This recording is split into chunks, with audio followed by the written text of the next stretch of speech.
We can start now. Okay, thank you, Megha. I'm Sriramam. I'm representing AGA, that is Association of Geospatial Industries. A very good morning to everyone and a warm welcome to all the speakers and participants for this webinar. We are co-hosting with NRSE. The topic of this webinar is new geospatial policy guidelines and its impact on the nation. Today, we are going to see a lot of eminent speakers talking about the new policy guidelines and how they're going to impact the India as a nation developing this particular industry, geospatial industry, and also probably discuss about what are the things that we need to add further into this. Just to give an basic introduction about AGI, Association of Geospatial Industries is an industry body, like any other industry body, which has representation from all industry players, starting from the industry technology providers, service providing companies in India, all companies who are associated with geospatial technology or the services. Today we have eminent speakers among us, going to be from Survey of India, DST, NRSE, SAC Ahmedabad, IRS, Dehradun, and ISRO headquarters, and a couple of representatives from the industry representing both technology as well as services, discussing about how these new policy guidelines are going to affect the country, or how this would be helping the industry overall to get into new business models and business channels. AGI has always been a body interacting with the industry and taking the industry's views and representation to the government, has been actively engaged with the government to bring about these kind of changes. And we are very happy on behalf of AGI to proudly say that some of these guidelines which have been released, we had put in a lot of effort to give the basic inputs about how these guidelines have to be framed, and the basic contours about how a policy for the entire geospatial industry should be, geospatial data policy. Similarly, during the last 1 year, AGA has done a lot of work in giving feedback about some of these policies, like the drone policy. We have done, we have given representation to the ministries on how the industry is facing problems related to the GST, the payments, so on and so forth. So we have taken an active lead, and AGA has been working in the field of representing the industry to the government, as well as taking the government's ideas and some of these major projects. We have worked with departments like Rural for NLRMP and Smart Cities, and even Swamitwa with Survey of India, to find out or to actually frame how the technology has to be built, keeping in view what are the future possible technological advancements that the industry has been making. So it is basically working like a bridge between the requirements from the industry and the capabilities from the industry side. I think in the last 1 year, even during these lockdown times, we could actively work, and we could do a lot of work in conducting a lot of webinars and publishing papers. Also, we publish a newsletter every couple of months, specifically focusing on 1 or 2 topics. And I would also say that we have a dedicated secretariat which is working on this. So industry as well as the government organizations, I would request and welcome you to interact with our secretariat, so that your views and pointers can be brought forward to a common platform like this, where the industry as well as the government organizations are meeting to understand what are the requirements from each other. So keeping this as the primary point from government agencies here, I would see that this is going to be a very, very illuminating discussion, and lot of pointers as to how this new policy guidelines can help building new channels of business and how it is going to help industry, especially Indian industry, and promote the Atmanirbharta that has been propagated by the government. Just to take one more minute and then going forward with the agenda. From the industry side, we really welcome these new policy guidelines that have been announced, and I personally and the industry believes that this is a game changer which we have been waiting for probably in the last 20-25 years for the government to come up with guidelines like this. It has specifically talked about some of the new things, and it actually paves the way for private industry to step in actively and build solutions in the space of geospatial. It talks about blue economy, which is something which probably has never been explored. And the big private companies can come in, and some of these organizations which are into niche segments like insurance, risk management, telecom operations, logistics, indoor mapping. There are so many opportunities which can probably come up, and Indian industry has been given the freedom to map and propagate this kind of a data. I mean, would like everybody who is speaking at this seminar and participating on behalf of AGI to thank all of you. And now I would like to hand over the session to Dr. Rajshri Bothale, who is the Group Director from NRSE. They are co-hosting this event with us, and I'm very happy that this event of this scale from good participation is happening. Dr. Rajshri Bothale, can you please give your introductory address, please? Thank you. National Remote Sensing Center and Association of Geospatial Industries welcome all distinguished panelists and the participants to this webinar on new geospatial data guidelines and its impact on the nation as part of our Science Day celebrations. We know that this year's theme for Science Day is Future of Science, Technology and Innovation. And here we are talking about future of geospatial technology.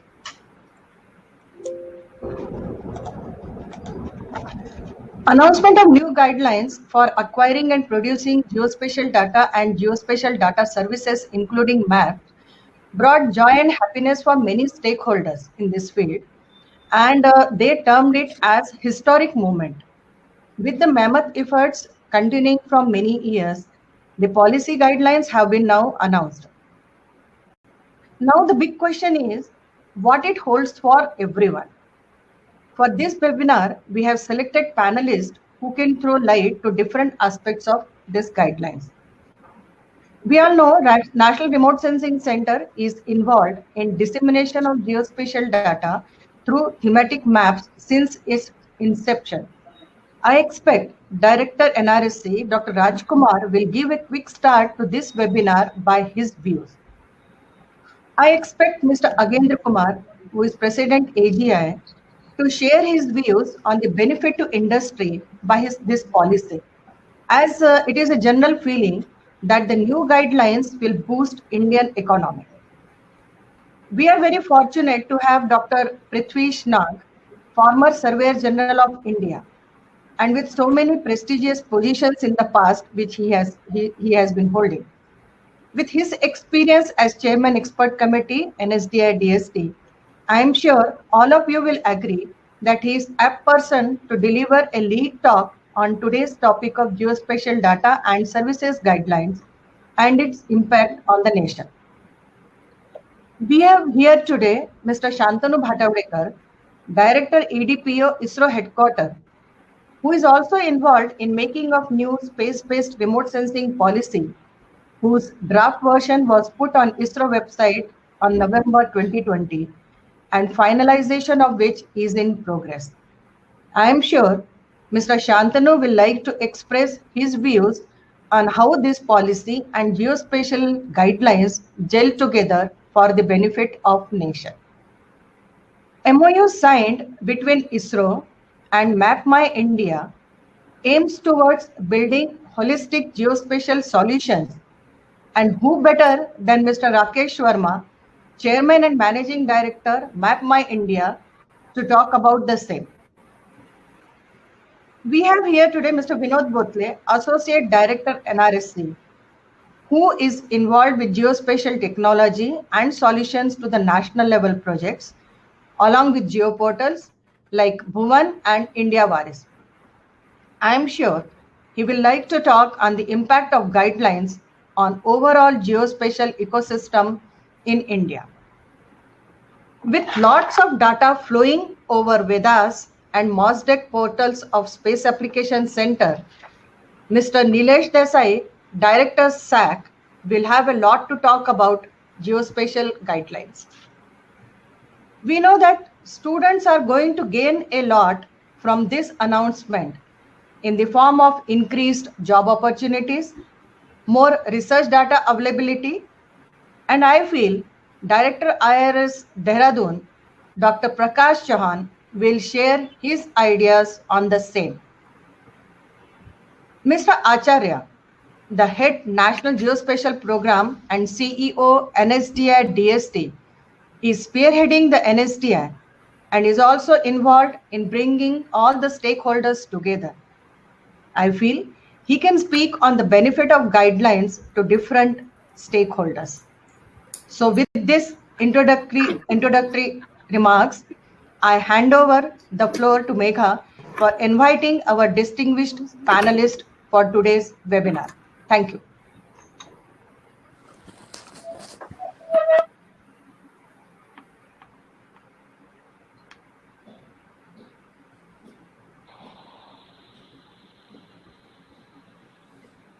Megha, please.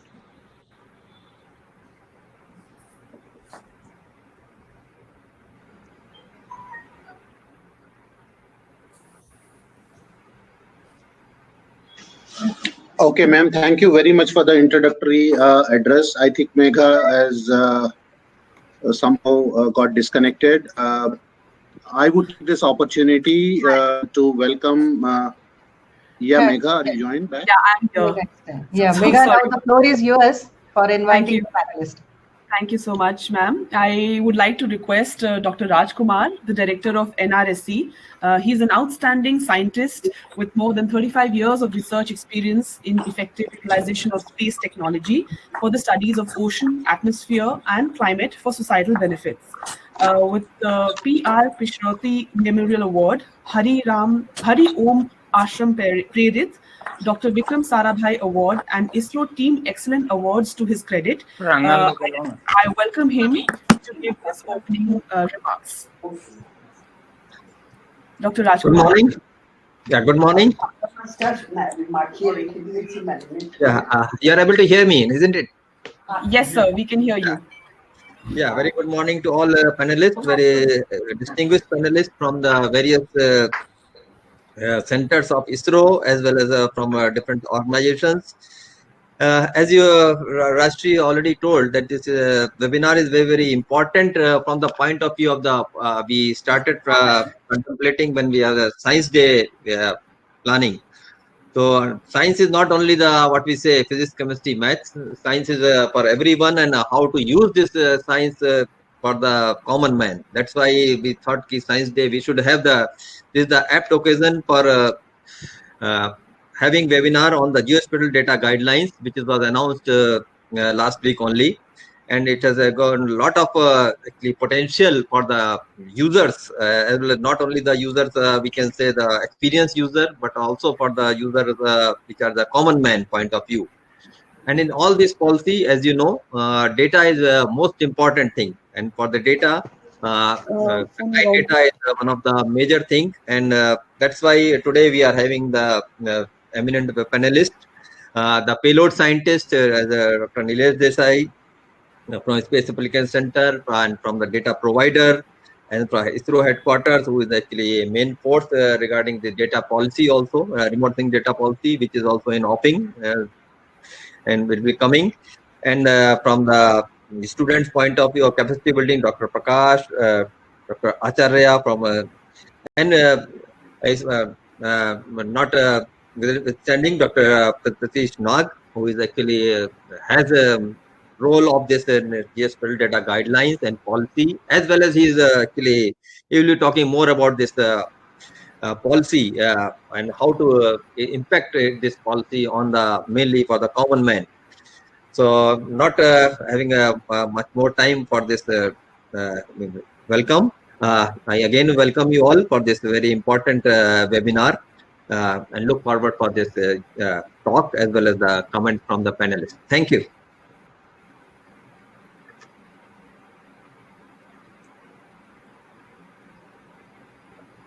Thank you, Dr. Rajkumar, for setting the pace for this webinar. And I'm sure that all the speakers will do, all the panelists will do justice to today's topic, and we will get to know many things today. Megha, please.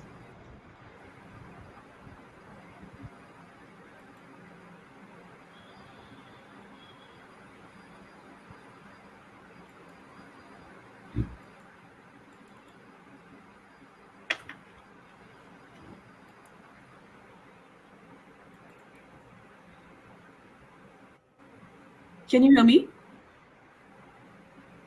Yes. So thank you so much, sir. I now invite Mr. Agendra Kumar, an alumnus of BITS Pilani. Agendra has been associated with the Indian IT industry since 1985.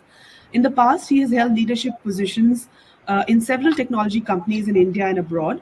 I invite Mr. Agendra Kumar, President of Association of Geospatial Industries and Managing Director of ESRI India Technologies, for his opening remarks. Over to you, Agendra. Thank you, Megha. Can you see and hear me? Yes, very clearly. Okay, good. Good morning, Dr. Nag.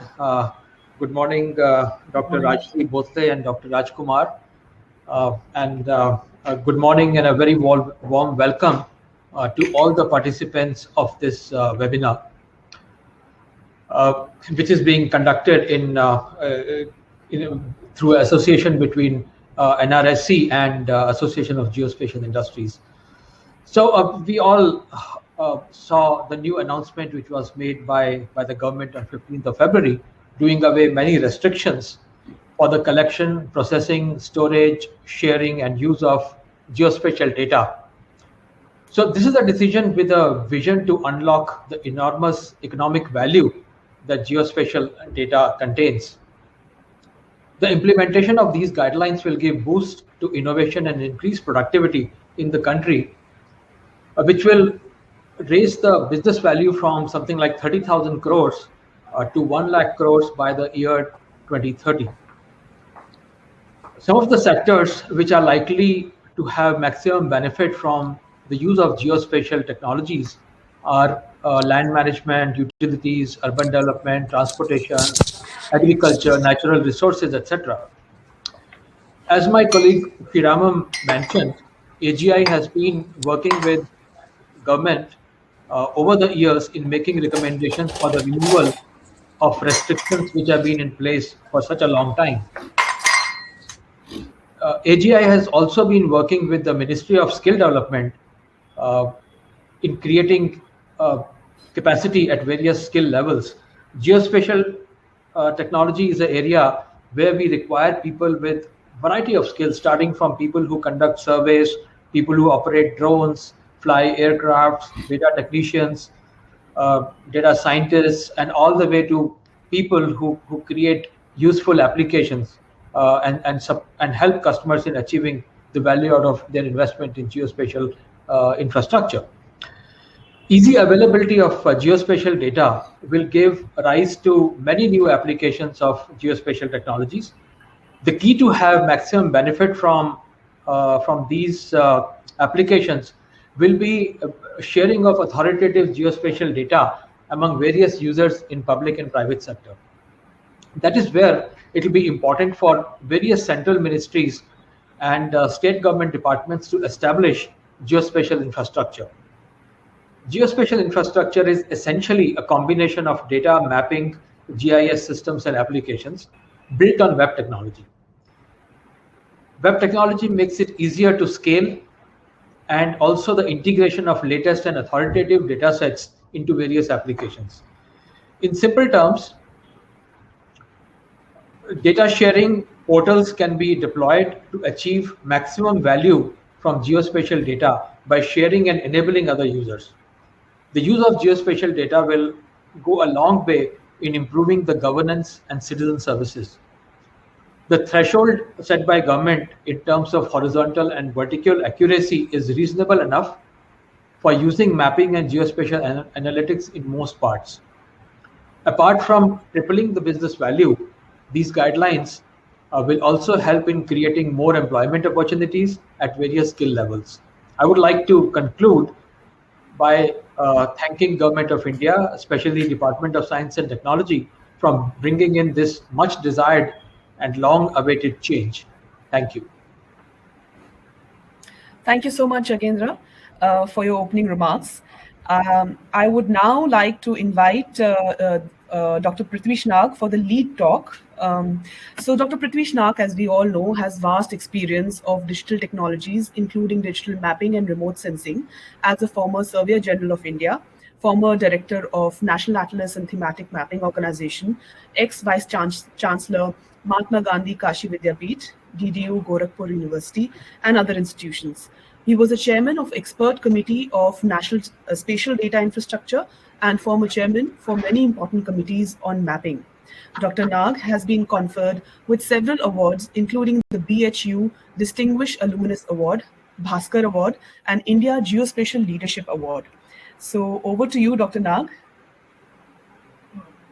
Good morning. Can you see? Yes, we can see you, and we can hear you as well. Yeah, but can you see the presentation? No, sir. So you will have to click on the button right next to the mic, which is turn screen share on. Okay, done that. And then select the screen and do screen share. Yes, chosen this. You'll have to select the screen, sir.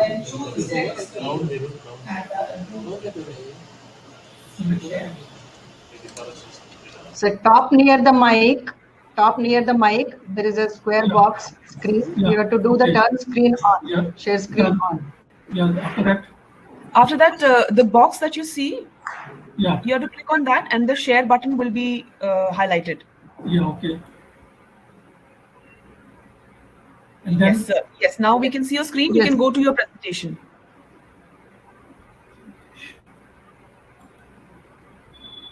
can you Yes, see we it? can see your presentation. No, you have to give that. Okay, Yes. can you see now? Yes, sir. Yes. Good afternoon, good morning, everybody. I am delighted to be here to discuss about the implications of the new geospatial data guidelines, which has been released a few days earlier. As it has been mentioned by other speakers, that it is expected to be having a wide implication in our sector of activities, but also in the economy as well. There was an all India discussion on national geospatial policies. Newspapers, seminars, geographical societies were discussing about it, and we got a lot of comments. A committee was appointed to look into it and to draft the geospatial policy. The ML is that modern digital ecosystem are there, unlocking economic and social and environmental opportunities, sustainable growth, and there are several sectors which have been mentioned by the speaker. I won't repeat it, like agriculture, urban transport, construction. These are now related with the geospatial activities. On one hand, geospatial data is required, and on other hand, there are several technologies available for the generation of geospatial data. On the screen, you can see that what are the geospatial data and what the technology available for this purpose. Friends, earlier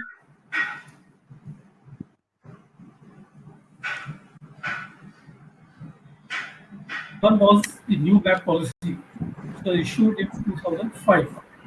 As a result of which, two map series came into existence. One is Open Map series and Defense Map series.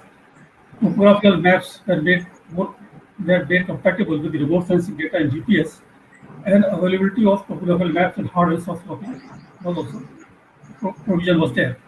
Friends, lot of pressure was there for this policy to be made in 2005 and before that. We did formulate the new map policy, 10 new map policy, and we were expecting that it will have an impact on the geospatial industry. Recently, 15th February, Government of India has acknowledged that the availability of comprehensive, highly accurate, granular and constantly updated representation of geospatial data will significantly benefit diverse sector of economy, which will significantly boost innovation in the country. And in terms, one is economy and also innovation. Innovation is the government's new word, and economy also. We have to see that how geospatial activities can be linked with the economy. Earlier, National Spatial Data Infrastructure from 2006 and National Geospatial Data Sharing Policy 2012 that also came into existence, and we'll find that some similarity and some overlapping with the new guidelines is also there. Atmanirbhar Bharat that we just discussed, which is the objective is to beat $5 trillion economy, involvement of Indian companies and no reliance on foreign companies in mapping sector, liberalization of mapping industry, democratization of existing data sets, dependence on local available and globally relevant maps and data to boost the Indian industry, and the focus should shift from government to government to business to business. While issuing the National Map Policy 2005, we were expecting this also, that business to business will be there, but it was not like that. The message is that geospatial technology and Indian economy should shake hands with each other. What it will lead to? Government roles will be for policy making, command and control, felicitation and funding to a limited extent. Onus on the quality of data will be on the geospatial data producer.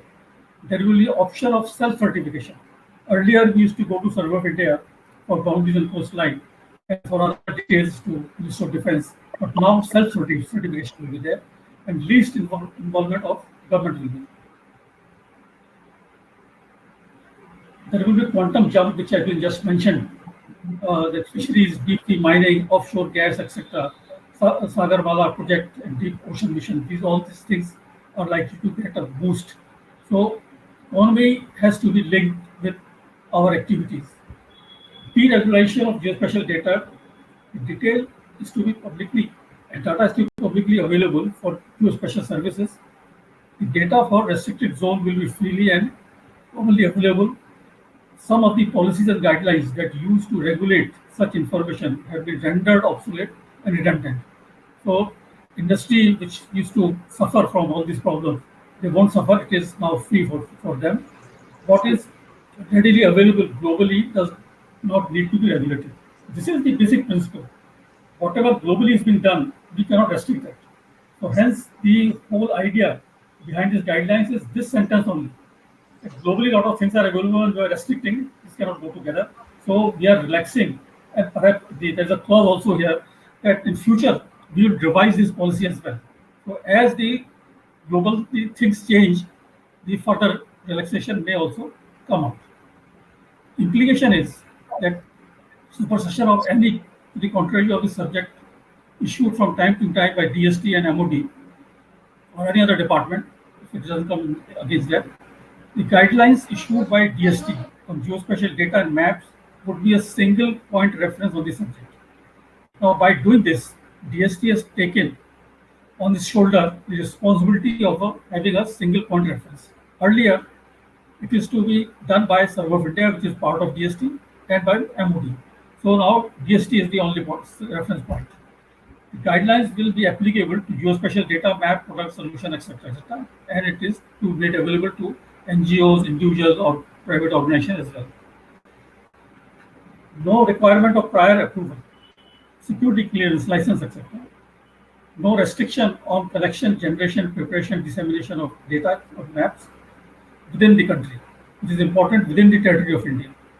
Individuals, companies, organizations, and government agencies shall free to process and acquire geospatial data, build application, and develop solution in relation to such data, and use such data products, application, solution, and the like. They will be allowed for selling, distributing, sharing, disseminating, etc. And as I mentioned earlier, self-certification would be there. Self-certification means that the quality of data, accuracy of data, now will be on the data producer. There's a big question of negative list. Earlier, what used to happen, that there used to be a negative list, and when used to get the data vetted from Ministry of Defense, that list is to be consulted, and if any item which attract that list was deleted from. So there will be a negative list. DST is working on it. It will consult different departments to work out this negative list, and this negative list is also likely to be revised as and when required. So negative list will be in existence, and any map produced or data produced will not be having this negative list. There will not be any negative list in prohibited area. Negative list of attributes will include attributes that shall not be marked on any map. That is, no person or legal entity shall identify or associate any location with the map with the prohibited attributes. Accuracy threshold have been already discussed: 1 meter horizontally, 3 meter vertically, and other things are there which you can read.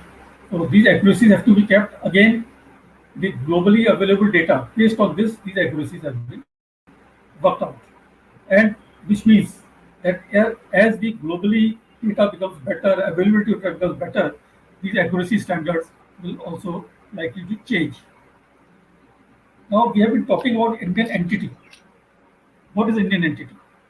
It includes everything, including a common citizen, government bodies, registered bodies, institutions. Hence, any individual, company or institution can take part in the geospatial activities. Liberation, acquisition of products and services, no requirement of prior approval, which I mentioned to you, within the territory of India. Individual, companies, organization, government agencies shall be free to process the acquired geospatial data, build application, develop solution in relation to such data, and use such data products, application, solution, etc., by way of selling, distributing, etc. And as I mentioned, self-certification will be there. Further, these are important things. Nothing contained in these guidelines shall confer anybody access to physically enter in any government department. Further, this question is still to be resolved whether the geospatial data will come under RTI Act or not. Say, for example, if I have got a 10 through RTI, we can ask for the data, but the control points or CORS data point etc. to be provided. Now, Geospatial Data Promotion and Development Committee, it is yet to be formed, and this committee will be given responsibility for a lot of activity, basically for the implementation of the guidelines. GST will constitute this, and representation of different departments will be there, and the committee will also have the mandate to promote geospatial activities in the country as well. The privilege to Indian entities, please consider this. This is an important one. Indian entities, whether government or outside, will be free to acquire, collect, generate, prepare, disseminate, store, share, publish, distribute, etc. of geospatial data, including maps of any special accuracy within the territory of India, including underwater, with its territorial water, by using geospatial technology subject to the regulation and negative list. So Indian companies have been given free hand, or Indian entities have been given free hand to do so. Then this control points and course points, that data will be made available to Indian entities. So course setup, continuous operating reference stations are being set up all over the country. So this data will also be made available to Indian entities, so they can use this and prepare and rectify their geospatial data. There is still mobile survey, street view, etc., which also will be allowed for the Indian entities within the respective accuracies. So building an Indian entities, they can do a lot of things. Foreign companies and foreign owned or controlled companies can license from Indian entities digital data, digital maps, digital data of special accuracy values finer than the threshold value only for the purpose of serving their customer in India, which means data cannot go outside, and within India they can be involved. Access to such maps and special data shall only be made available through API, and that does not allow to pass on the data to other countries outside. So the use of data is prohibited now, but we may think about it later. Availability of geospatial data by public funds, any data which has been generated should be made available to the people. Such access shall be given free of any charge to government agency, and there will be again charges for providing to industry or any other institution. So friends, again a committee will be there. I discussed with the Honorable Secretary Science and Technology that a committee for fixing the price that will also be appointed soon, so that the data which is a government agency to provide to another agency which will be governed by that guidelines. Government of India shall encourage crowdsourcing. Earlier crowdsourcing has been very common, but we were not using it, but now crowdsourcing is being allowed. Now, as a result, all these guidelines, how it will impact us? The objective have been similar to NSGI concept. There are overlapping areas of NSGI concept and now the guidelines. So we have to see that how far both work together. Because NSGI is again part of Department of Science and Technology. Pricing policy for general public, including industry, is to be worked out. Pricing may be linked to demand, first, second, or repeat use of data, or efforts made in producing for the production, handling charges, etc., etc.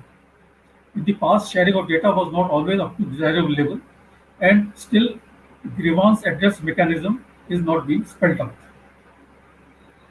So action point will be that government agencies, including Survey of India, producing or owning maps or geospatial data, are to take immediate measures for simplifying the procedures. No complicated procedures. Regarding the political map of India, there will be a provision of the boundary available on Survey of India website, which will be free, and that boundary should be shown in the digital data or of the maps. Hence, the publication of maps, atlases, textbook will not undergo tedious vetting process of international boundaries and coastline. But earlier, what used to happen? If I want to publish a map or include it even in a textbook, first I have to take a boundary from Survey of India, then I put the information in that, it goes back to Survey of India. Again, after a few months, it will come vetted, and then once the map is printed, again I have to send a copy of the map to Survey of India. So these procedures won't be there. It is self-certification. It depends on it. If the violation of these guidelines, I will point out only 2 points. Number one, IT Act of 2000. If you are passing data through information technology to other countries, you attract the IT Act of 2000. And last one, Criminal Law Amendment Act of 1990 regarding wrong depiction of maps. You cannot show wrong boundary or coastline in your data or your map. So there are other things also, but these two are important under the new guidelines. Furthermore, on 15th of February, you know that new guidelines have been issued. Please note, the geospatial policy is just to follow. Whatever was given to us, what was made public on 15th February is only guidelines. Policy is just to follow.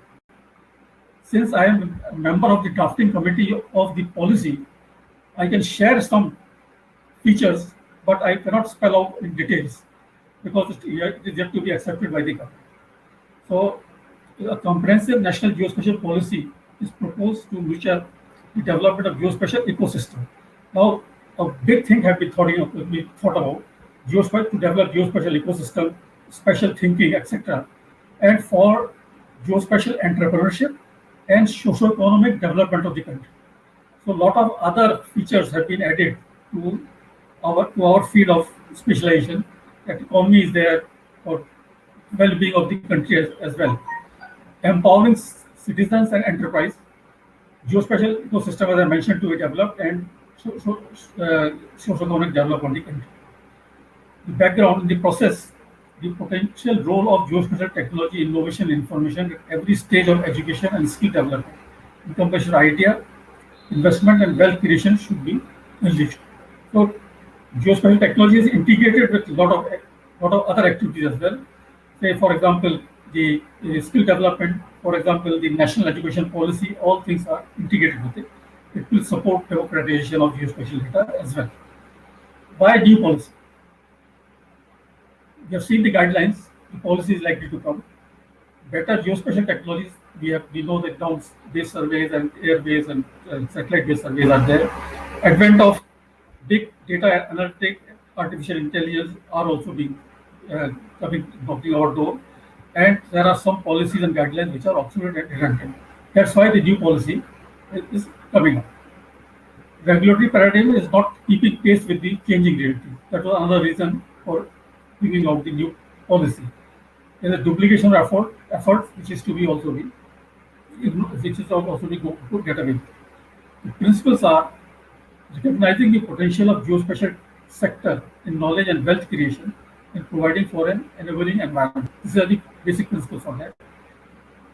To catch the young people in this whole activity, and also to have spark, to understand their spark and use and to get them involved in the whole activities of geospatial technology.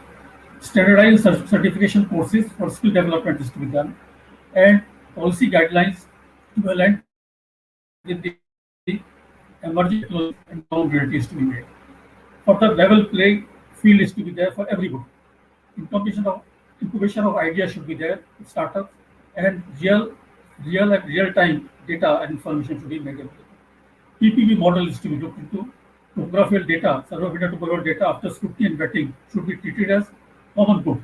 So, friends, it is not only Survey of India per se, but the other government agencies who have prepared, who have developed data, should be also considered as common good available. And the information produced using public funds should be shared as per the National Geospatial Sharing and Data Accessibility Policy of 2012. This policy is there from 2012, but it is not that effective. Hopefully, with these new policies and guidelines, it should be more effective. So, this is a part government is considering that this guidelines as well as the bill, etc. This will be a part of the fourth industrial revolution, and which advances the machine learning, building information, etc., etc. The vision is to increase availability of high quality, timely, and reliable data and information in line with the Sustainable Development Goals and also with the policies of the United Nations Initiative on global geospatial information management. The vision is that development of integrated geospatial information framework, geospatial ecosystem for skill development, to capacity development, and also to involve people in research and have enterprise empowering policy regimes, etc. And basically, special thinking is to be introduced at every sector of economy and every sector of government as well. Regarding skill development, geoinformatics has been taught in 179 universities and institutions. Various courses at graduate and postgraduate levels at different colleges and universities. Somebody was mentioning about all these things. ITI and National Skill Training Institutes offer certificate courses of varying duration ranging from few weeks to a year. There's a lack of standardization in this. We have to look into it. In fact, Department of Science and Technology and National Geospatial Program is looking into these things, that what should be standardization of all the training programs in the country. Geospatial thinking is not integrated in innovative system, and this should be, and the geospatial knowledge is low, which has to be again brought up to the level. The concept of the National Special Force on Geospatial Education is a pyramid base. Certain things have to be at the bottom of the pyramid, certain at the middle, and there should be BTech, MTech students who can do project management in handling geospatial project. That should be there. So pyramid concept has been considered for geospatial education. Then there is an expert committee appointed by the Ministry of Skill Development and Entrepreneurship last 2019. Major sectors, agriculture, telecommunication, etc. were there. Geospatial activities cannot be confined to any particular sector. So hence it has been made broad-based. Long-term effective cost of using geospatial tools and technologies, geospatial industry is bound to expand leaps and bounds in the coming years. This is what others are also expecting. Further, there is a concept of geospatial science education as well. So apart from the usual things which we see and we can understand, other senses like hearing, touch, gestures, etc., should be also be somehow involved in geospatial science education as well. Geospatial thinking will inculcate across the value chain in geospatial knowledge generation as well. What does it mean? The NSDI 2006 and National Special Data Committee, headed by the Minister of Science and Technology, we have to relook this as an implication of these guidelines and also the forthcoming policy. NSDC will be rechristened as National Geospatial Council. It shall perform duties and function of existing NSDC and laid under the policy.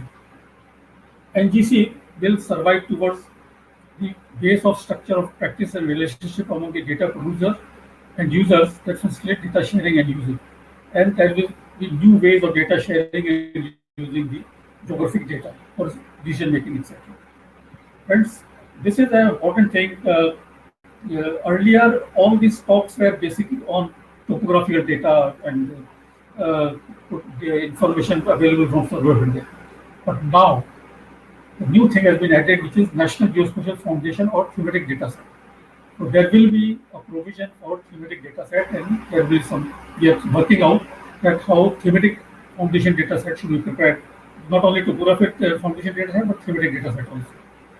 Other features are there, which means that sectorial geospatial infrastructures to be developed, subsurface features have to be made, and open access to geospatial data, product, services, and solutions.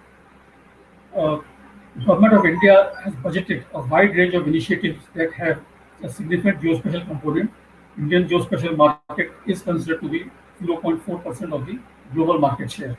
The total worth of geospatial market in India is projected to grow nearly 13.8% of CAGR to reach $20 billion in 2025, 3 years from now, 4 years from now. Hence, there will be a new role of National Special Data Infrastructure. Data standard, we have to look into it now, since the data producers are free to produce data whatever standard they want. So what will be the role of NSDI for data standards? NSDI has had a provision for national data registry. Now in the new system, how data registry can be done, so people can know that what data is available there. That is also looked into. These are new challenges for us. Development of system for quality control. Who will control the quality? Since it has been liberalized and anybody can produce data of any accuracy. Whether NSDI becomes a regulatory body or what form NSDI will take, this is also we look into, and interface with the industry. There are other implications also. Since drone data can be freely be taken, but drone versus remote sensing data, what people will prefer? So there will be sort of a competition, but we see that some people will prefer drones, some people will prefer remote sensing data. So there will be a choice here. Then there is a Samvita project which is reversing the flow of economy. Friends, earlier the banks in rural areas used to suck money from rural areas and bring it to urban areas, and urban area urban-based development. But now, since the money with this project, money will be available in rural areas, the flow of money from the urban areas to rural areas will be there. So that will be a big advantage, and it's expected that rural area will develop due to this. What I'm trying to suggest is that with help of geospatial technology, you can reverse the economy, you can change, you can modify a lot of things. More investment on infrastructure, development of Indian geospatial industry will be there, boost to economic development, entrepreneurship, and new specialization, and more welfare activity based on geospatial data will be there. The courses have to be changed. Commercialization, managerial skill, ICT, etc. have to be included in the courses. Whatever course wherever we teach, if you want to make geospatial technology more effective, to cater to startup, NGOs, and industries, and frequent upgradation of technology should be there. Benefit of guidelines are 3: ease of doing business, democratization of geospatial data, and empowering people of India and Indian entities. These are the basic three benefits which we can see from the guidelines. New terms are being used. I have tried to work out that earlier we were never using these terms: PPP, pyramid based, thematic geospatial data assets. So new things are added up with the geospatial technology. So it is widening up. The scope is widening up, and specialization will be in areas which are conventionally, which was not there conventionally in geospatial technology. So things that we presume that will be a bright future, and when the policies are actually come out, it will strengthen the geospatial guidelines which has been issued on 15th of last month. Thank you very much for giving patience hearing to my understanding of the guidelines and the forthcoming geospatial policy. Thank you very much. Thank you so sir. much, Dr. Nag. Yeah. I think both of us, we started speaking together in a hurry to give thank you to Dr. Nag for the wonderful ideas about the new geospatial guidelines. And one thing, Dr. Nag, which you told very correctly, is that these are the guidelines and policy is yet to come. So people should wait for the policy before they are pouncing on the various guidelines, that how the things are going to happen and what it will be done, whether this thing will be available, whether that thing will be available, or how a particular data will be made available. So these are the guidelines which have come, and they have to wait for the policy to come, where more clarity will be there about the geospatial data, the maps prepared from the geospatial data, and how they will be available. So thank you very much. My pleasure. Thank you so much, sir. Absolutely, ma'am. I agree with you that we have to wait for the policy.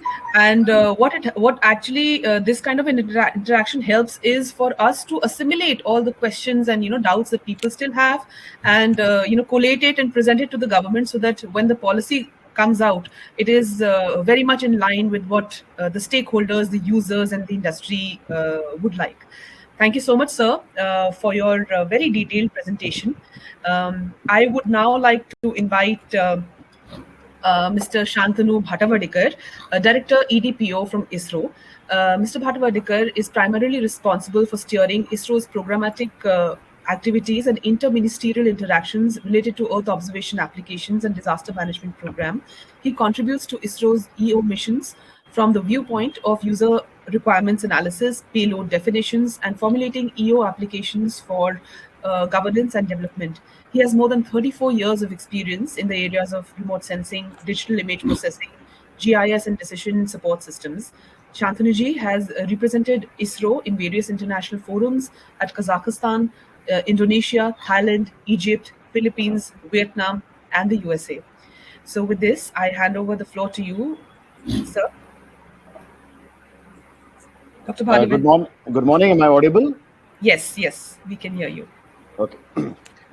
So at the outset, let me compliment Department of Science and Technology for bringing out much awaited and much required geospatial guidelines for the benefit of entire geospatial community, and encourage innovation in diverse sectors of geospatial data services, and of course thereby boosting the economy of the country.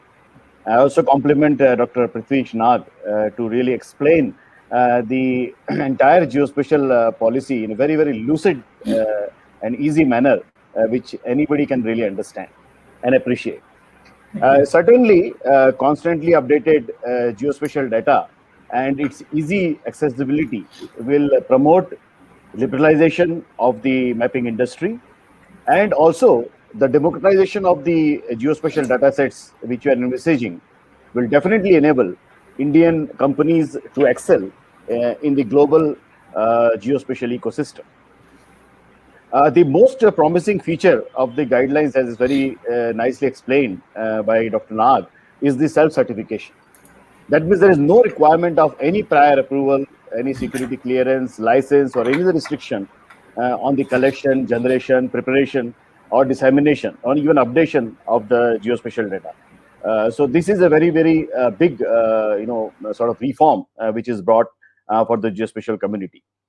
Well, as we know that the major input of the geospatial activities come from the remote sensing data and also from the location-based data. For the last almost 1 decade, we have been governed as far as the remote sensing data dissemination is concerned by the remote sensing data policy of 2011, which was of course enacted by the government by considering then the availability of the technology or the security guidelines which were prevailing during that time, or maybe for the last 1 decade. But now, as you know, that Government of India has opened up the space sector and brought new reforms to encourage and enhance participation of all the stakeholders, particularly the NGPs, non-governmental private entities, including the growth of geospatial activities by many folds in the country. So I would like to just dwell more upon the remote sensing new policy, what we are proposing. The DOS has now drafted a new space-based remote sensing policy, which encompasses all the activities of space-based remote sensing. You know, earlier RSDP was only focusing on the dissemination of remote sensing data, but whereas after these new reforms, the new remote sensing policy encompasses almost all the space-based activities, like even building and orbiting the satellites by the private entities or by NGPs, even establishing the ground station for the telecommand, for even acquiring the data from the remote sensing satellites, as well as, of course, the data dissemination. And like we heard about the geospatial policy, the proposed remote sensing policy is also very open, very liberal, very forward-looking, and more inclusive to build a stakeholder-friendly ecosystem for the developmental planning. And the space-based remote sensing data will be made very easily accessible on an open basis. So obviously, in order to promote the research, innovation, societal applications, and the value addition by the geospatial community, Department of Space will make all the Indian remote sensing satellite data, you know, if you really talk about the spatial resolution of 5 meter and coarser, it will be made very easily accessible on a free and open basis. Not only it will be easily accessible, it will be also available free of cost. That means 5 meter and coarser, all the Indian remote sensing data will be made very easily available, and also the free of charge. And not only that, also to support the geospatial, basically you can say the community, all the available archived remote sensing data of the Indian series satellites, as well as the derived thematic data also will be made available for further value addition to all the geospatial community. So it is not only that you are only giving the remote sensing data from the satellites, also all the derived maps, what is generated using those satellite data also will be made very, very easily available. Of course, in as is various condition. So maybe if some small value addition or change is required, the geospatial community is free to do that. At the same time, the much more demand from the user communities about the very, very high resolution data. So the very high resolution data, you know, like 50 centimeter and better. That means 50 centimeter and better data only is classified as sensitive data. And even this sensitive data will be also available to the geospatial community and also to anyone. And only, you know, sort of restriction is the self-certification.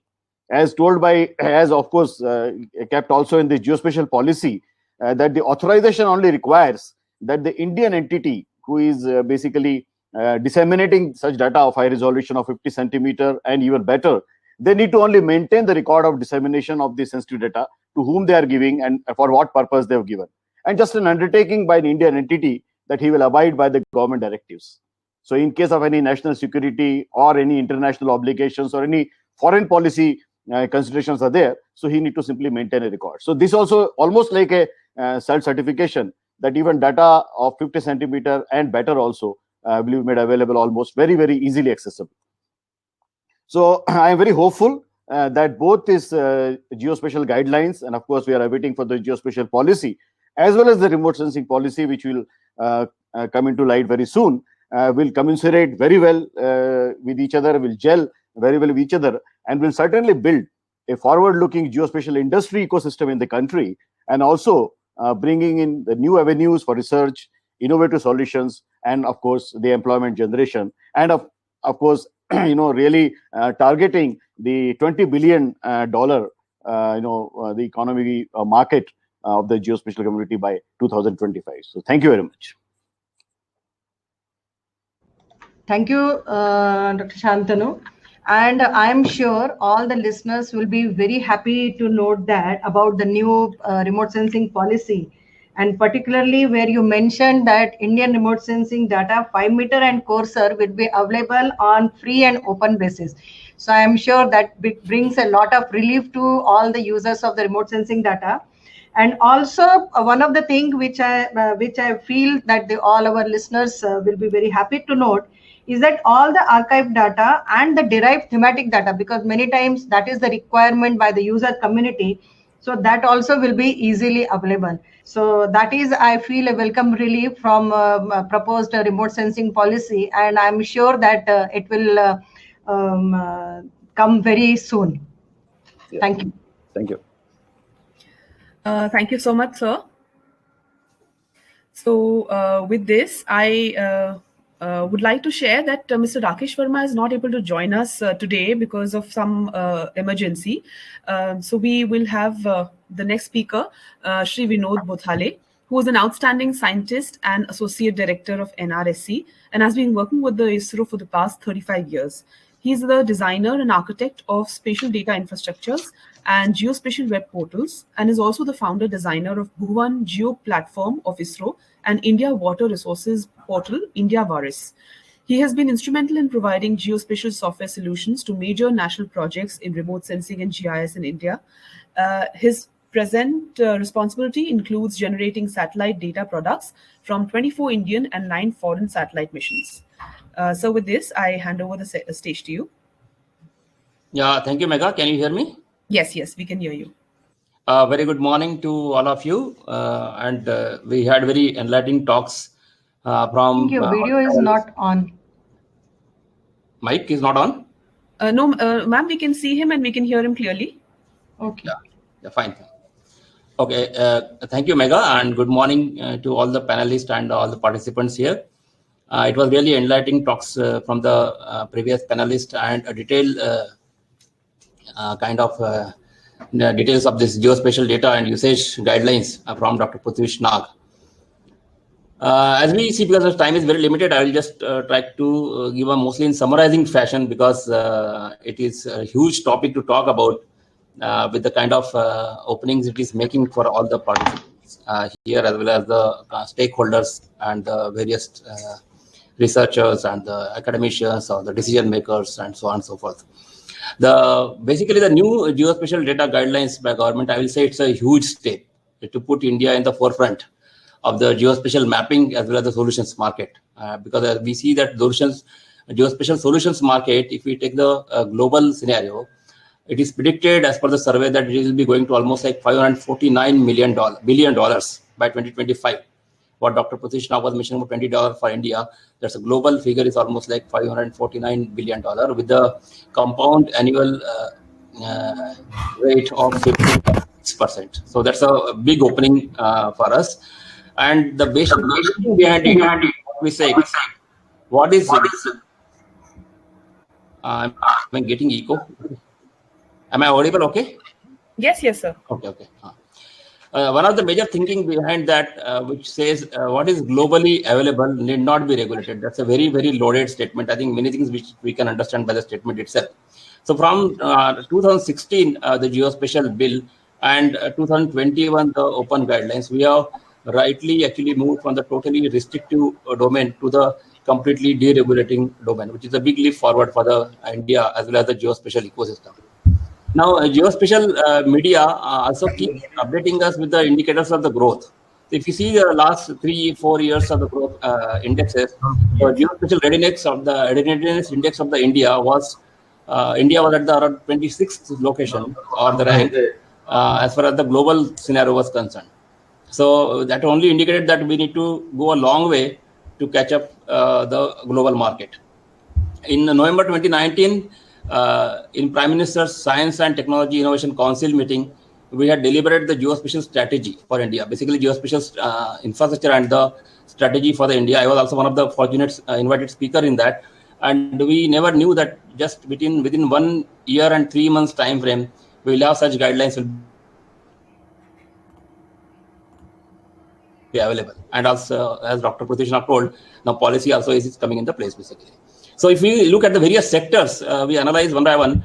So I just take one by one so that possibly what is the possible impact on that. If we look at the geospatial data producing agencies who are mandated to produce certain data sets, first of all, they have more clarity in terms of how data could be disseminated, what need not be disseminated, what are the negative lists, what are the negative attribute lists. So many things are very, very clearly given now there. And what we can have is, because there will be a lot of demand, and demand and supply has to be matched, we will have impact on the quality as well as quantity. The quality of the data will definitely go on improving. There will be larger feedback from the users, and quantity also will be increasing along with the diversity of the data. If we look at the mapping sector, deregulation will help in creating the large-scale maps. Because now, if you see a major sector, if you look at, they are not really the kind of forestry or the ecology, but they are the major sectors are the retail, logistics, transportation, so and construction. So the infrastructure, these are the sectors which will get a boom because of the large-scale maps. So there is another application sectors which we can say that will be huge of innovation that can happen. Because of the micro scale, micro level decision making will be more possible now. The maps will be action oriented and solution oriented, so which will be a big leap forward. If we look at the researchers' point of view, because data will be available, so far people are struggling for the data. So much and more, you can see the outcomes will be possible. New research areas will be targeted, and expected faster turnaround time for all the researchers to give their basically the completed outcomes. And better accuracies will be coming because more and more amount of data will be going into the modeling, so which was not the scenario now. If you look at the administrators and the decision makers point of view, because these data sets will be available, the more and G-governance applications will flourish, and last mile connectivity kind of applications will be boosted because you will have the data sets at the at very high level. And similarly, if we look at from the point of integrators, as Nag Saab has mentioned, that will be common frameworks will be provided from the Survey of India, and that will harmonize the data sets, and it will minimize the duplication of creation of data sets by the many of the stakeholders, and that's why integration could be a faster. So common frameworks of geospatial data will bring more harmony into the integration.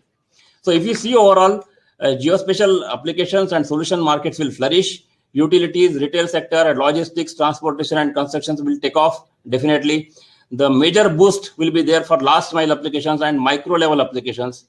The big boost to the innovation will move forward toward the solution oriented, and solution will be action oriented. And we can expect that the big boom to the mapping industry and the Indian economy, because we see a lot of private companies presently working for many of the foreign projects, but they will have an opportunity to work for the Indian own projects.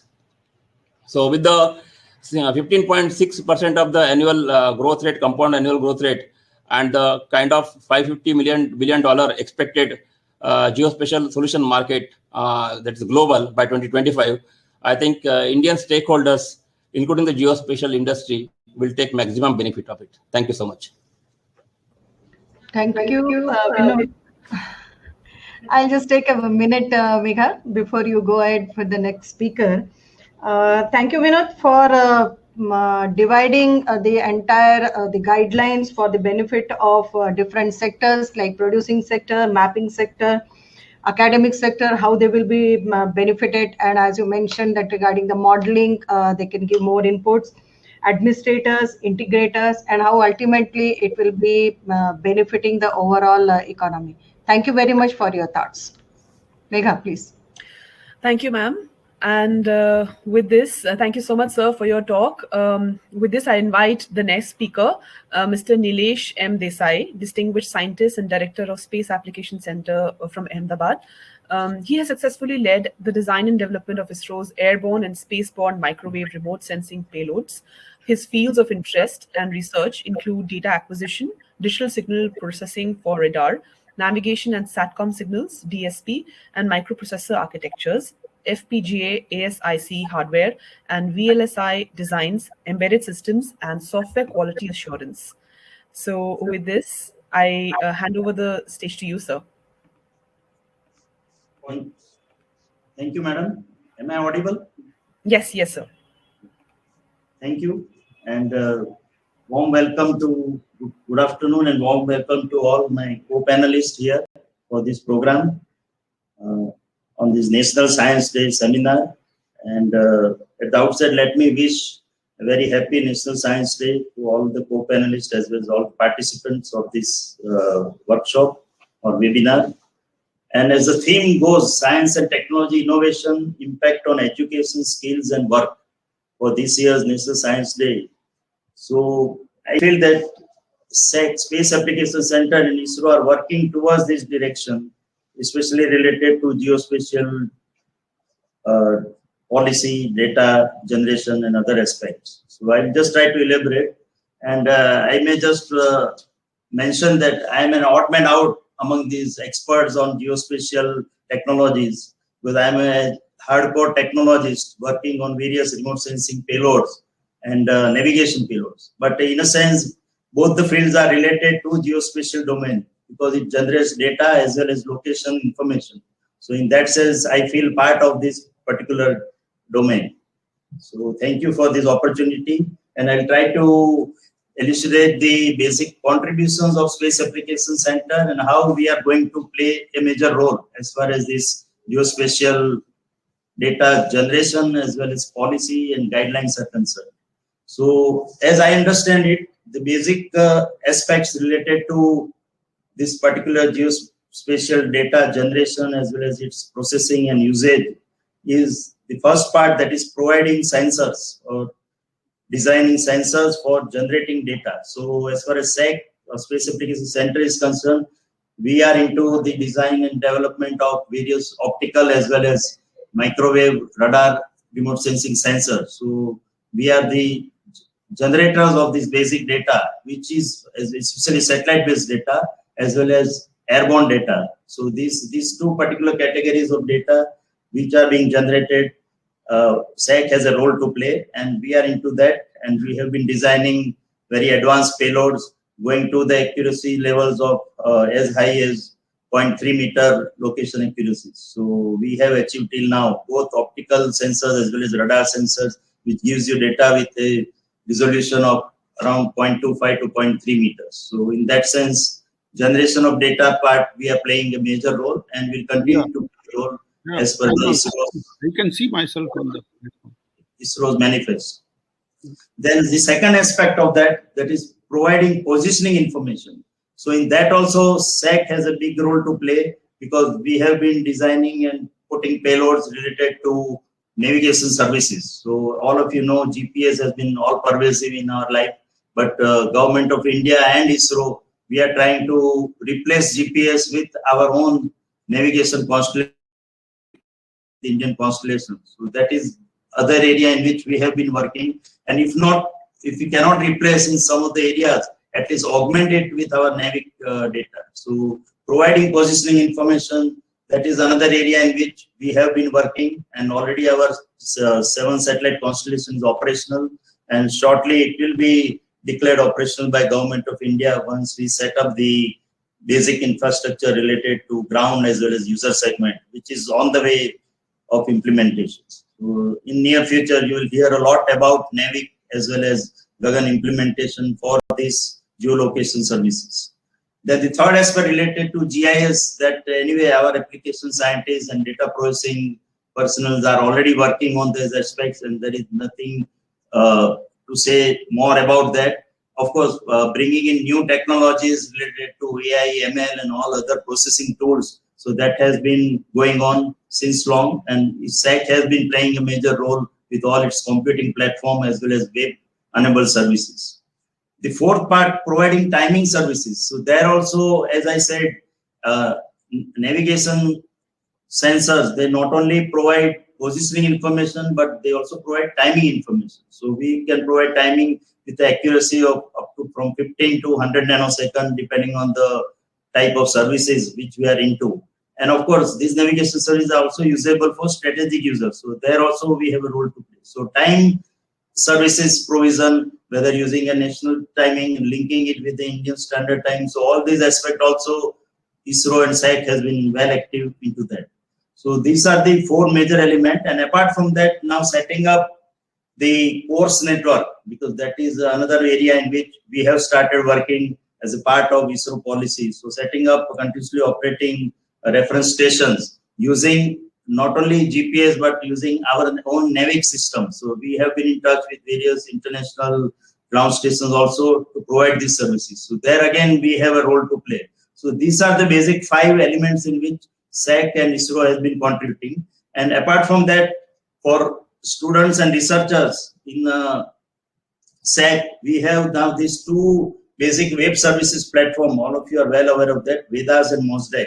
So visualization of Earth observation data and archival systems, as well as meteorological and oceanographical satellite data archival center. So these 2 web services we are providing, and where our emphasis is on not only providing you a authentic data, which is being regularly updated with all the satellite-based data, which is growing in volume day by day, and providing this various security-enabled features in that, and providing a data authenticity. So these are the 3 major aspects where we come into the play with our Vedas as well as MOSDEC.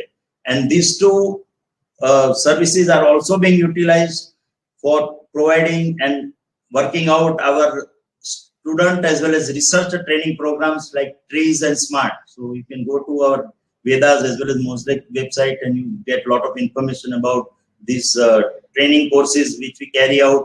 Till now we have been doing it in offline physical mode, but now we have also embarked on online training courses for this aspect. As apart from that, we also carry out various courses for our Asia Pacific countries, whether related to meteorology, satellite communication, satellite navigation, and space science. So all these 4 courses are being run under the aegis of Center for Space Science and Technology for Asia Pacific countries. So there also again, these platforms have major services to play, and that imparts training to various researchers as well as students. So that again, the platform we are providing. Now, apart from that, I would just like to mention a few major achievements related to these web services, especially related to solar calculator for International Solar Alliance. Then recently we have provided a geospatial energy map for NITI Aayog. So all these data are readily available, where the data is integrated from 5 major Government of India ministries like power, coal and mines, petroleum, atomic energy, and renewable sources. So similar services we are going to provide, and this new policy related to geospatial data guidelines that will help go in a big way to harnessing the national resources in a big way for actual national cause as well as governance. So these are the areas in which, and of course, MOSDEC has been contributing regularly, providing various satellite meteorological and oceanographic services related to whether it is disaster management or cyclone monitoring and all those aspects. So all this data, and apart from satellite data, we also provide ground-based data from sources like DWR, paper weather radar, or automatic weather stations. So all this can be assimilated into the actual web services of the user. So basically our idea is that not only providing various applications related to different domains like agriculture, urban, or disaster management or mobile satellite services, as well as search and rescue, as well as disaster management applications. But apart from that, the basic aim is that till now, user was getting the data. But now the concept is that user will go to the data because of the size, the voluminous size, and the unmovability of data, which is now coming into play. So all these aspects have been taken care of with our MOSDEC as well as Vedas site. We are regularly upgrading that. And as Dr. Shantanu has pointed out about the synergy between our NGP policy as well as ISRO's draft remote sensing policy, so that will bring about more synergy, and that will feed into the usage of our geospatial data being generated through various satellite and airborne sources being provided from SAC and ISRO. So with this, I will end my address, and with a note that we are there as with our Vedas and MOSDEC platforms to provide web services where it can be used as a computing platform also for the various researchers. Thank you. Thank you, Dr. Desai, for telling about different services which Space Application Center is providing, sensor making to geospatial data to navigation services, and also you talked about course network, and I'm sure many of the listeners have queries about that. So you already mentioned that SAC is working on to that, and more and more information will be available from course network also. And you also mentioned regarding the students and researcher, and also Vedas and MOSDEC, from where a lot of data is flowing to the researchers. Thank you very much, Dr. Desai. Thank you, sir. With this, I now invite the next speaker for the session, Dr. Prakash Chauhan, Director IIRS. He has the research interest in applications of remote sensing technology for natural resources management for ocean and land resources and planetary remote sensing to study solar system objects, mainly Earth's moon and Mars, through Indian planetary missions. He has been awarded prestigious Professor P.R. Pisharoti Memorial Award, Hari Om Ashram Prerit, and Dr. Vikram Sarabhai Research Award, ISRO Merit Award, and Satish Dhawan Award. So with this, I hand over the session to you. So you're on mute. Can you please unmute yourself? Thank you very much. Now, can you hear me? Yeah, thanks. I can hear you and see you. Thank you very much. Good afternoon to all the esteemed panelists of today's discussion on geospatial data guidelines and its impact to the nation, which has been organized by AGI and NRSC. First and foremost, I would like to thank the organizers for providing me this opportunity to share my views on this very important topic. As all of you have been hearing from the eminent panelists of this session today, that the geospatial data is playing a very crucial role in developing various primary sectors of our economy, be it in terms of financial services, agri-tech, pharma, healthcare, logistics, e-commerce, and defense, as well as natural resource mapping and management.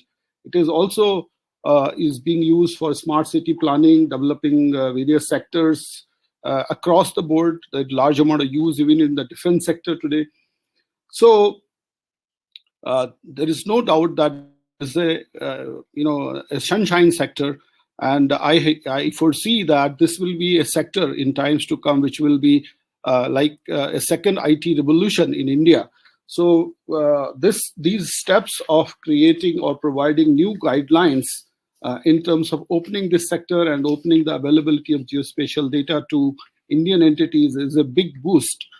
And until now, many of our Indian tech startups, essentially, I would like to talk in terms of creating new job opportunities and new business innovations.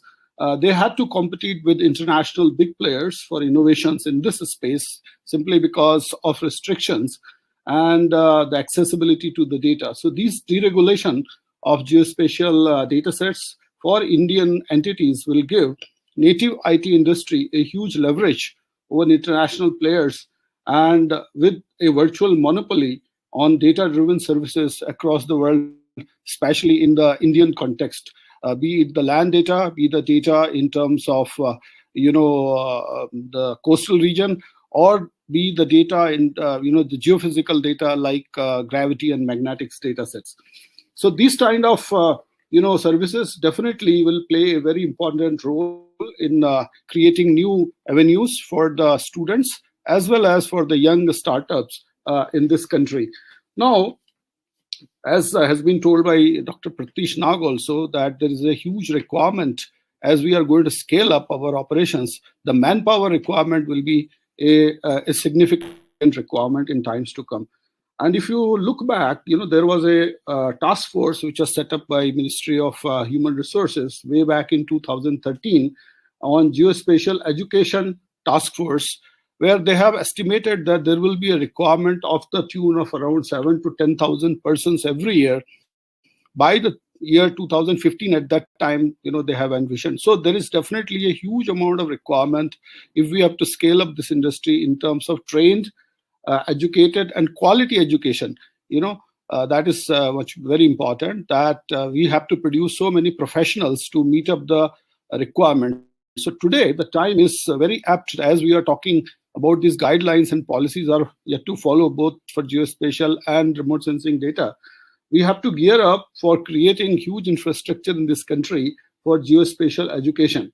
And that is what I urge, that probably as most all of the champions of this geospatial field and industry are available today on this platform. I think we need to revise the geospatial education policy as well as the task force to provide a comprehensive guidelines as well as direction to the geospatial education in this country.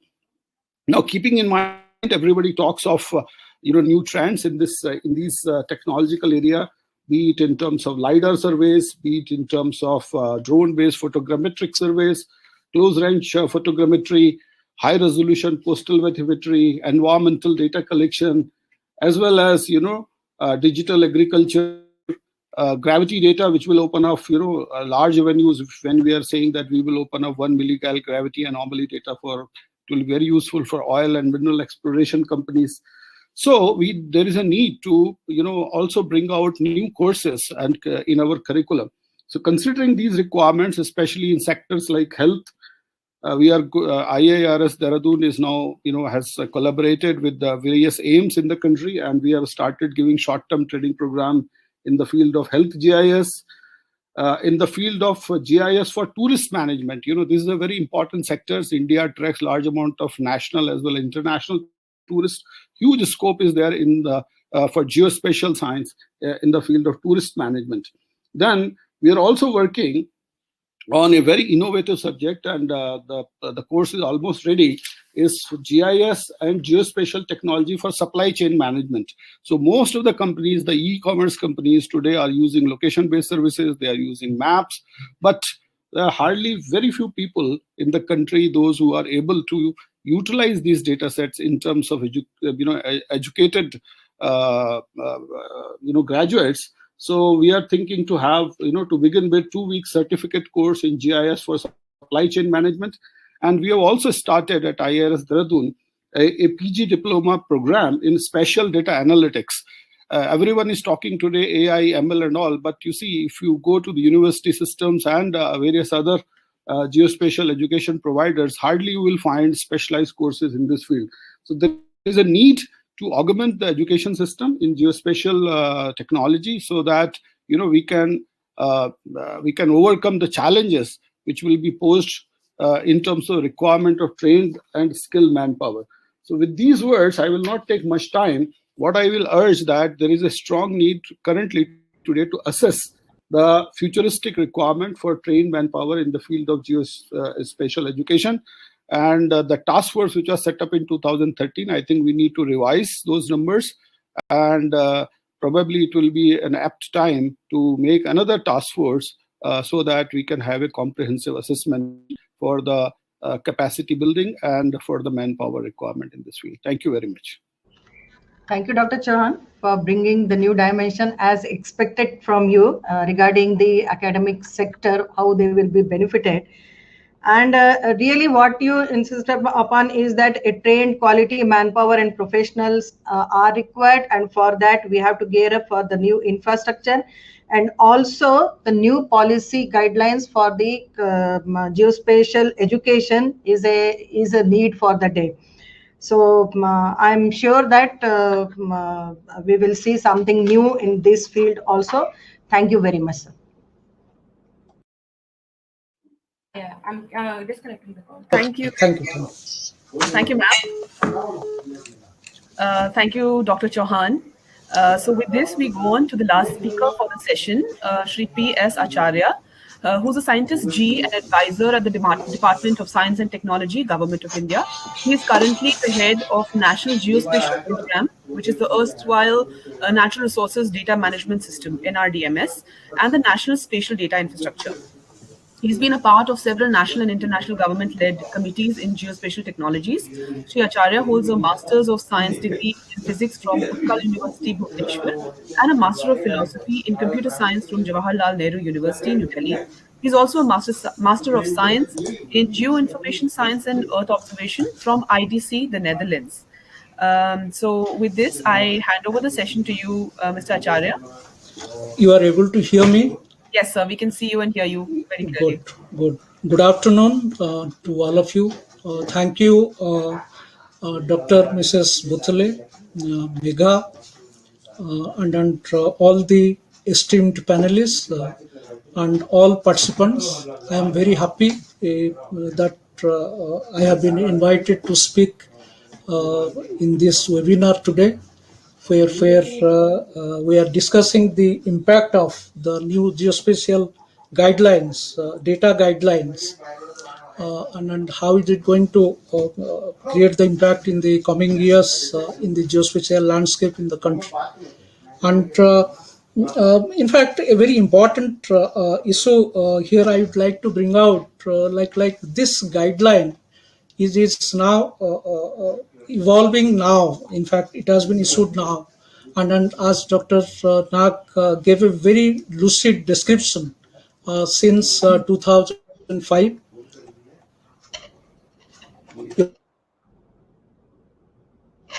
You are able to hear me?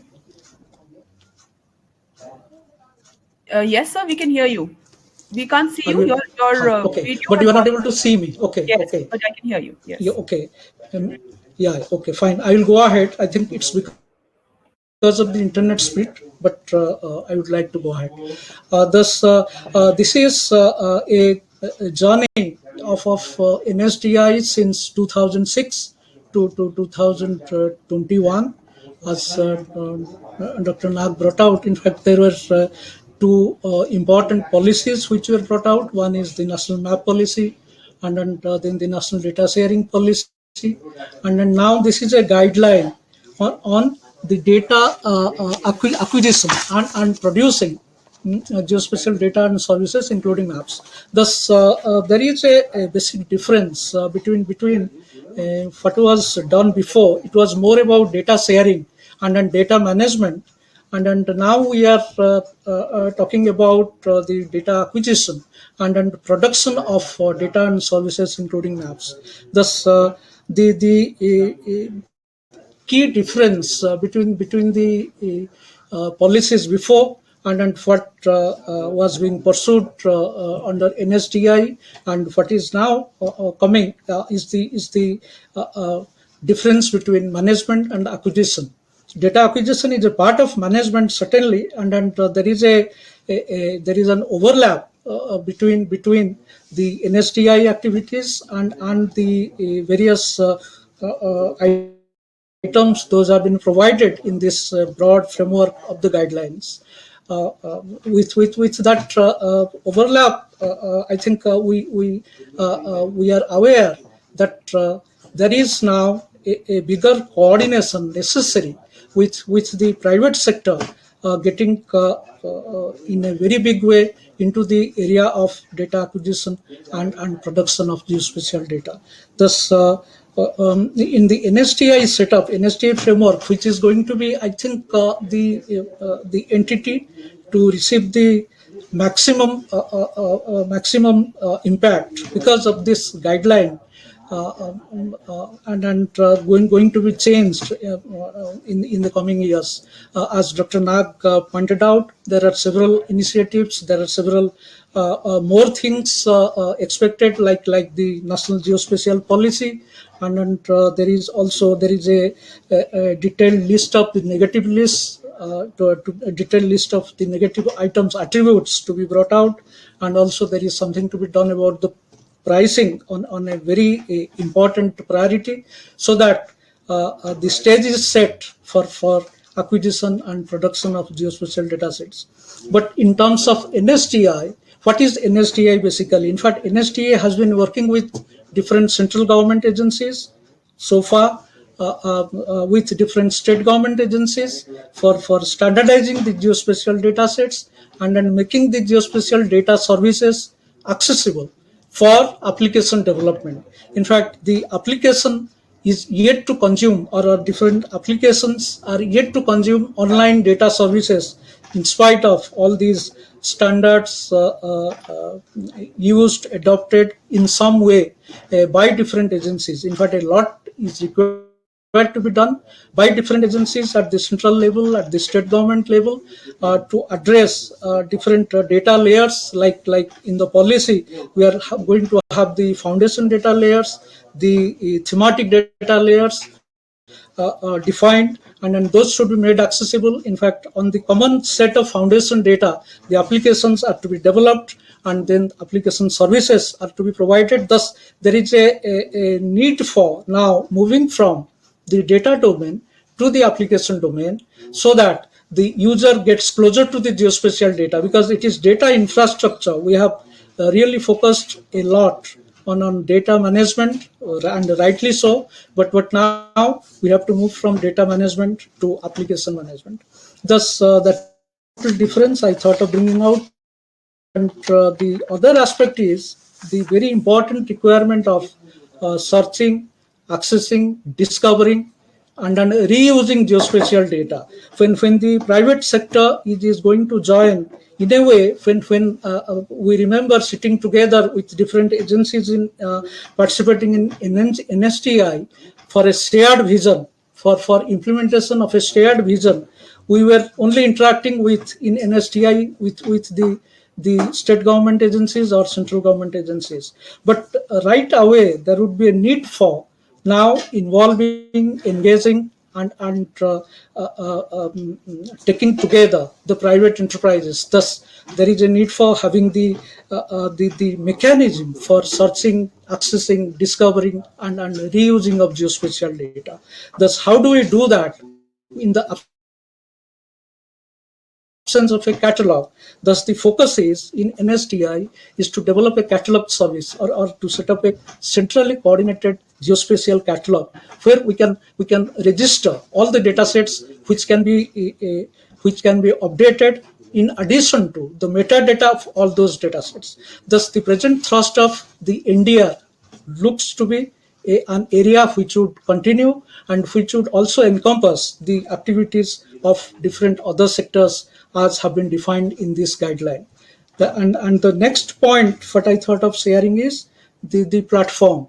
How do we now deploy or host all the services, all the catalog items? In fact, data sets might be residing in different producing organizations or the acquiring organizations, data providing organizations, but there must be a common gateway, single gateway for the application services. And for that, we need to have a platform which is in the form of a proof of concept getting developed, implemented, so that there is a definite thrust on the data lifecycle management, because geospatial data sets are required to be now managed in terms of their life cycles.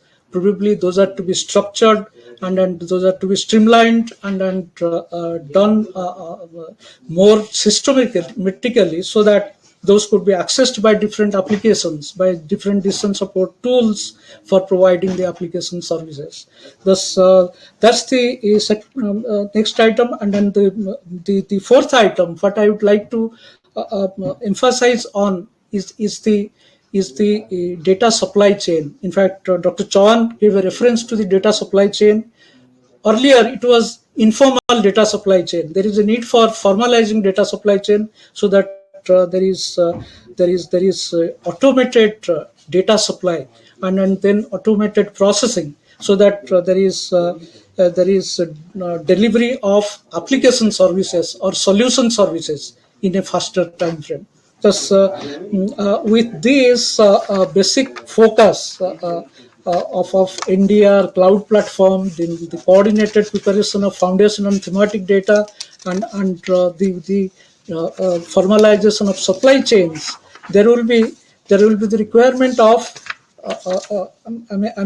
steering the complete discussion, the complete discourse or narrative of NSTI to the next stage. In fact, some of the characteristics I would like to, in fact, Dr. Bothele and then Megha also gave the reference that we should discuss about the stakeholder influence. In fact, how the guideline is influencing the NSTI activities, and in turn the stakeholder activities or stakeholder involvement. In fact, some of the characteristics which I thought of sharing in this webinar are one is the user-centric focus, changing over to knowledge and demand. Thus, all the stakeholders should be required here. The government must provide the required data sets. The private enterprises would generate the required application data sets, and the academic community would provide the research and development support. Thus, with that, we must change from the user-centric approach to the knowledge-on-demand approach. Similarly, there would be the requirement of having a complete data grid or application grid, geospatial application grid, or a network. Right now, it is only cross-sectoral integration. Our data sets are getting integrated in a disjoint way. But we should now envisage a national data network or national geospatial application network. That's at the operational level we have to consider. Then there is this storage scenario is going to change. Earlier it was on a GIS package system or GIS system and other or else on an SDI node server hard drive. But we have to now move to the cloud storage and also the cloud and edge computing for providing services. In fact, that's a shift likely to happen because of this guideline and policy likely to come up. Similarly, in terms of acquisition, social media and crowdsourcing, as has been already mentioned, then there will be IoT sensors, machine learning, geospatial, artificial intelligence. Those would be the thrust areas for the coming years. And then another way is the access. In fact, you might have seen there is this data access from geoportals. But is there a link between different data sets? Like in data.gov.in, a lot of attribute data sets are hosted from the National Geoportal. But are those data sets linked amongst themselves or with other data sets elsewhere, so that we can have a global wave of data? And instead of computer waves, we can have data waves. Thus, that is one direction in which we have to provide, and in fact, all the stakeholders, geospatial, government agencies, private sector, academic community, all stakeholders have to work towards creating this global wave of data. Thus, to support that, what are the standards needed from OGC, ISO, or BIS, and how we can convert this disjoint data sets to linked data sets or a wave of data sets. That's another direction. Thus, in this way, I can go on providing a few more, but in the interest of time, due to paucity of time, I'll end here with regard to the different possible directions in which NSDI can take and move, so that there is definite change of the data management paradigm in the years with the involvement of all stakeholders. Thus, with these words, I think I should conclude. But I would like to, before concluding, I remember, in fact, NSDI has been a joint initiative of ISRO and DST, and all our ISRO colleagues here. I would like to share with them, and with pleasure, I would like to emphasize on this point that now the data management around NSDI is crystallizing, and we are again here today with both the co-hosts hosting this particular webinar. We are sitting together and discussing to take it forward. That's a major source of pleasure for me. Thank you very much. I thank the organizers and co-hosts. Thank you very much.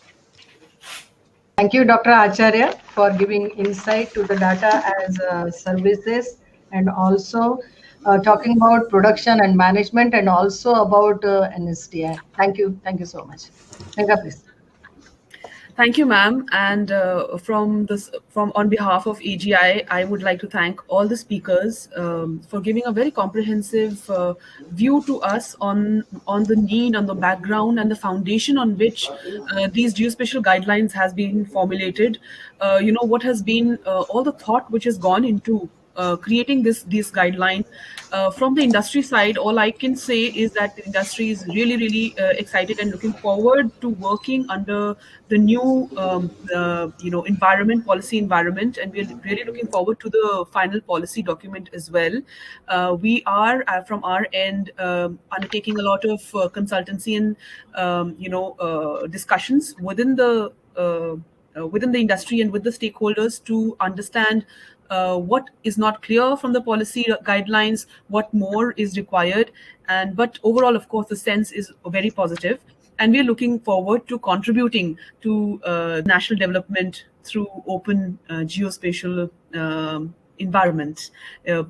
So with this, I would like to hand over the floor to Dr. Bothale, and thank you so much, ma'am, for approaching AGI and for this partnership. I think this discussion was very important and we had it in time. Over to you, ma'am. Thank you, Megha. As you remember that we had National Remote Sensing Center has an association with Association of Geospatial Industries. And in the past also, we came together for various organizing different workshops also. So this you can take as another step forward in the same direction.